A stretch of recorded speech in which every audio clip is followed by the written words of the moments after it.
The secret motivation hacks moms used to grow businesses alone. The coffee had gone cold again, another morning balancing the noise of the house and the quiet question she kept avoiding. Can I really build something of my own? The laptop sat closed on the counter, a silent witness to another day slipping away before it even began.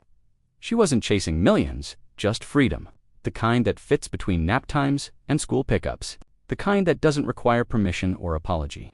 But motivation, she learned, doesn't arrive like a package at your doorstep. It hides in the smallest, strangest places.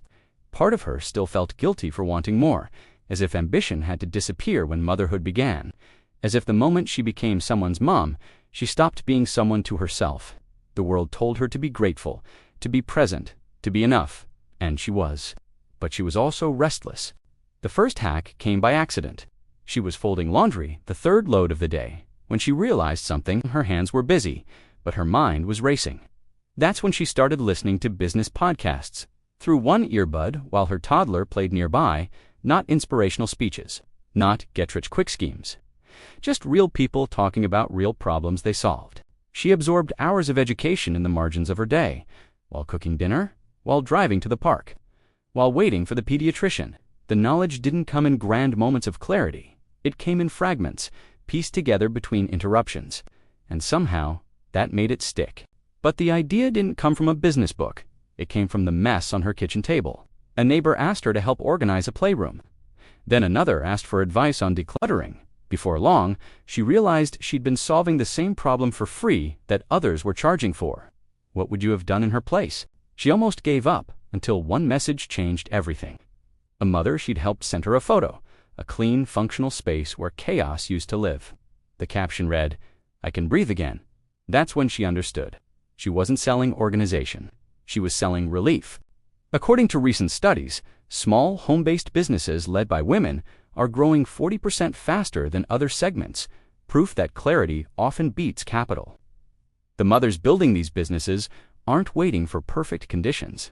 They're working with what they have, where they are, in the time they can steal back from the day. Her second hack was brutal in its simplicity. She stopped trying to find motivation and started building systems that didn't require it. Every Sunday night, she planned the week like a military operation. Not her business tasks, those came second. First, she mapped out every obligation, every meal, every pickup time. Then she found the gaps. 30 minutes before anyone woke up, 20 minutes during afternoon quiet time, an hour after bedtime, 3 nights a week. She didn't wait to feel inspired. She just showed up to those slots like appointments she couldn't cancel. With herself, then came the doubt, the kind that whispers louder than failure. She'd post something online and get no response. She'd reach out to potential clients and hear nothing back. Her husband would ask how it was going, and she'd force a smile and say, "It's coming along." But inside, she felt like an imposter playing dress-up in someone else's dream. Maybe success just wasn't meant for someone like her. Maybe the women who made it had something she didn't. More time, more support, more natural talent. Maybe she should just be grateful for what she already had and stop reaching for something that felt further away each day. She smiled, not because it was easy, but because it was finally hers. That moment came later, weeks after she wanted to quit. A client paid her invoice without hesitation. The amount wasn't life-changing, but the feeling was she'd created value. Someone had exchanged their money for her work. She mattered in a currency the world recognized. Her third hack surprised her most. She stopped working alone, not by hiring help she couldn't afford, but by finding other mothers building businesses in the shadows of their own homes. They met online late at night when the houses went quiet. They shared failures more than successes. They admitted the parts that didn't work. They became mirrors for each other's potential. One woman was building a tutoring business. Another was launching handmade products. One was learning graphic design through free YouTube tutorials. They weren't competitors, they were proof. Proof that it could be done. Proof that she wasn't crazy for trying. Proof that the exhaustion was shared and survivable. Sometimes growth doesn't look like progress. It looks like staying. Staying in the chair when every instinct says to walk away. Staying consistent when results are invisible. Staying soft toward yourself when the voice in your head turns cruel. The women who succeed don't possess superhuman discipline. They've just learned to forgive themselves faster. She discovered her fourth hack in the hardest season. She learned to protect her attention like a limited resource, because it was. Every notification was a small theft. Every scroll through social media was a door she opened to someone else's agenda. Every comparison was a detour from her own path. She started treating her phone like a tool, not a companion. She deleted apps that made her feel worse. She unfollowed accounts that triggered inadequacy. She stopped checking email first thing in the morning, because starting her day responding to other people's needs left nothing for her own. What would you have done in her place? The shift was subtle but seismic. She wasn't more motivated, she was less distracted. Her energy stopped leaking into 1,000 tiny holes. She could finally hear her own thoughts again, and those thoughts, it turned out, were pretty good. Her workspace was still her kitchen counter, but it no longer felt like chaos. It felt like possibility. She'd claimed one corner, one drawer, one folder on her laptop that belonged only to this growing thing she was building. It wasn't much, but it was hers. And it was real. Her fifth hack came from an unexpected place. She stopped hiding. For months, she'd kept her business quiet, afraid of judgment, afraid of failure, afraid of being seen as foolish or irresponsible or selfish. But silence, she learned, is expensive.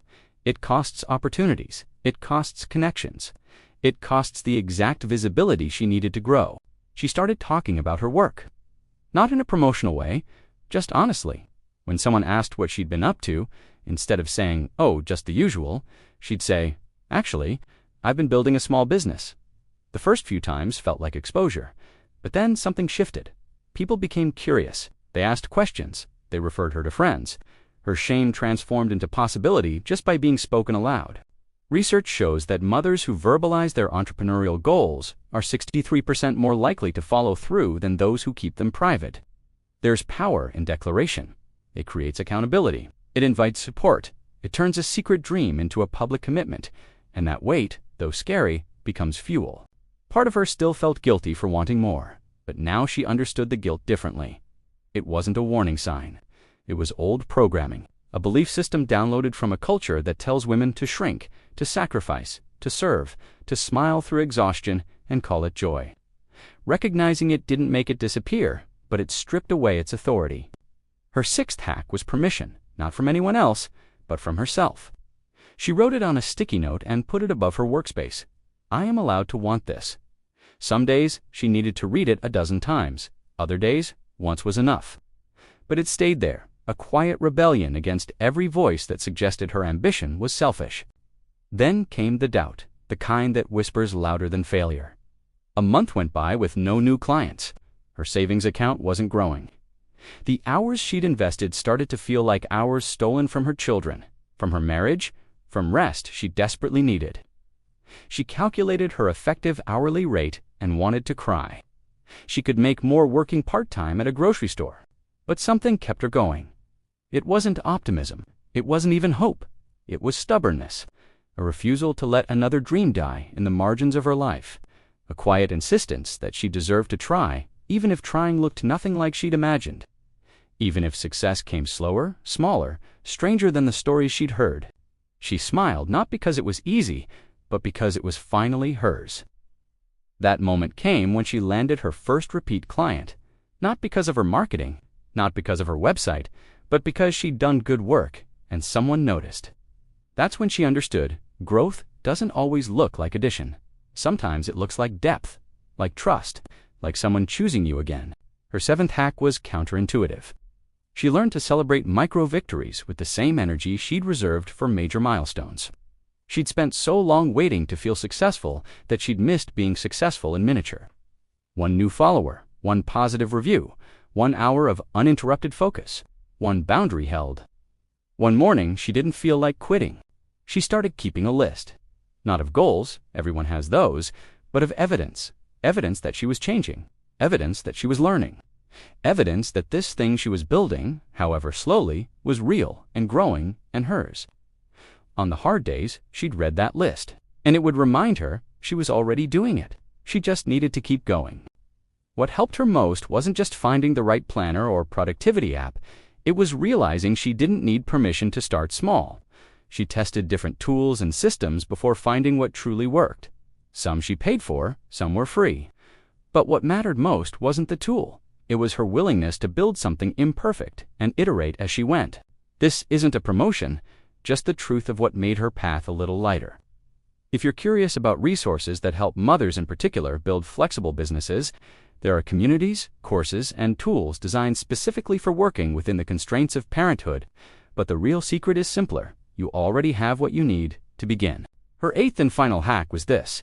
She stopped waiting to become someone else before she started. She didn't need a bigger house, a better routine, more energy, or fewer responsibilities. She needed to accept that she would build her business from inside the life she already had, not the one she wished for. And that acceptance, paradoxically, was what gave her power. The mothers who succeed in business alone don't have easier lives. They've just decided that their lives, as complicated and messy as they are worthy vessels for their dreams. They've stopped apologizing for wanting something beyond what they've been given. They've learned that ambition and motherhood aren't opposites, they're companions. Uncomfortable ones, sometimes, but companions, nonetheless. Sometimes growth doesn't look like progress. It looks like staying. Staying gentle with yourself when motivation vanishes. Staying curious when outcomes disappoint. Staying open to the possibility that your version of success might look nothing like anyone else's. And that's not failure. That's customization. That's wisdom. That's you building a life that fits your actual body, not someone else's blueprint. When she poured her coffee the next morning, it was still hot. Because this time, she wasn't rushing. She was building. She'd woken 30 minutes earlier, not because she had to, but because she wanted to. Because those 30 minutes belonged to her, to the thing she was creating, to the version of herself she was becoming in the quiet hours when no one was watching. The business was still small. The income was still supplementary. But something fundamental had shifted. She no longer needed external validation to know she was on the right path. She could feel it in the way she held herself differently, in the way she spoke about her work, in the way she no longer apologized for having ambition alongside motherhood. Tell us what part of her story resonated with you most and where you're watching from. Your journey might just inspire the next one, because somewhere right now, another mother is holding a cold cup of coffee, staring at a closed laptop, wondering if she has what it takes. And your story, however small it feels to you, might be exactly what she needs to hear. This has been educational and inspirational content, not financial advice. Every business journey is different, and there are no guarantees. But what is guaranteed is this: if you don't start, you'll never know what was possible. And that wondering, that regret, is often heavier than the risk of trying. Tell us which country or city you're watching from. See you in the next video. Bye.